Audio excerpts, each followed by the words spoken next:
back in my kitchen with Pour Your Poison. Today we're going to be talking about vodka infusions. In particular, a pineapple vodka infusion. Several things you're going to need. You're going to need a dish to actually infuse the spirit because you're going to let it sit. You want it covered, sealed tightly. You're going to need vodka. We're using Rehorst, of course, the one, the only Milwaukee vodka. Fantastic. And a pineapple, knife, and a cutting board. Those are your basic things that you're going to need to get this started. So we're going to start by actually chopping this pineapple up.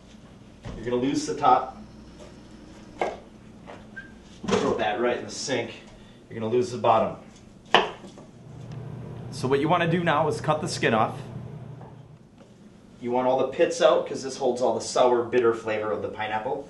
So basically, you're just going to be left with the core. Now you're going to want to go around the sides, take a little bit off at a time because you don't want to lose too much pineapple.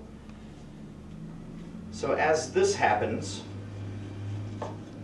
we're left with the core, and then you're going to chop it. It doesn't necessarily matter how you chop it, how you cube it, how you cut it, but you also want to think about how you're going to use this as a garnish. Because once this is infused, once it's drunken, you're going to pull it from the infusion, you're going to be left with the pineapple flavored vodka, and you're actually going to use the chunks of drunken pineapple as a garnish in your martinis, cocktails, whatever. You can even cook with them. So we'll chop this up. Now we're left with the nice core of the pineapple. Now I recommend, we're going to double check, make sure all these little pits are off. Alright, so now that that is done, I would actually recommend cutting this into discs. Not too thick, I would go like 1/2 inch. So cut them into discs, set them aside. So now that we have the disc, we're actually going to cut it into long strips. Be cautious of the core. The core is very hard. You're not going to be able to eat it even after it's sitting in vodka. So here we have cubes of pineapple. We're going to take the lid off of our infusion container. And we are going to add the pineapple as we chop it into the infusion jar.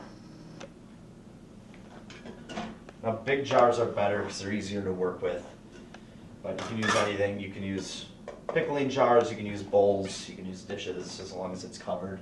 Keep as much air out of it as possible. Last thing you want to do is oxidize it. That'll actually make it spoil a lot faster, even though it doesn't spoil fast at all. Okay, get the core out of there.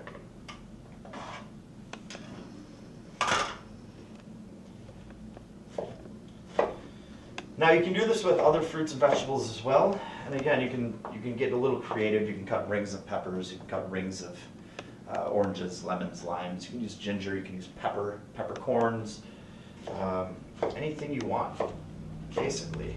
And then they all turn out a little differently. You all pick up a different color and definitely a different flavor.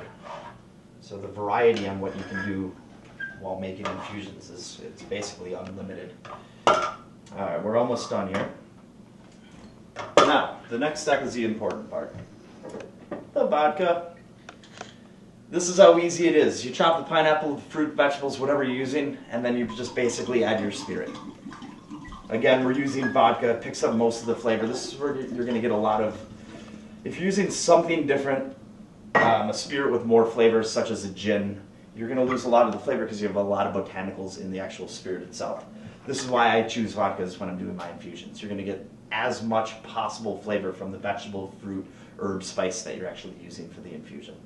So now that this is done, what you're going to do is you're going to cover it. You want as little air as possible to get into it.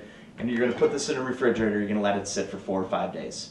5 days recommended. You can let it sit for 2 weeks. You can actually let the pineapple in here until you use it all.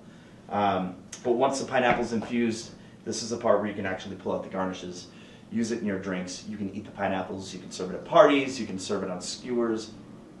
Anything you want. You can serve it however you want. It's just going to be delicious, fresh pineapple flavor. So what we're going to do is we're going to pop this in the refrigerator now. We're going to come back in a couple days. We're going to show you the final product. And actually, we're going to show you how to make a couple drinks from the pineapple infused vodka.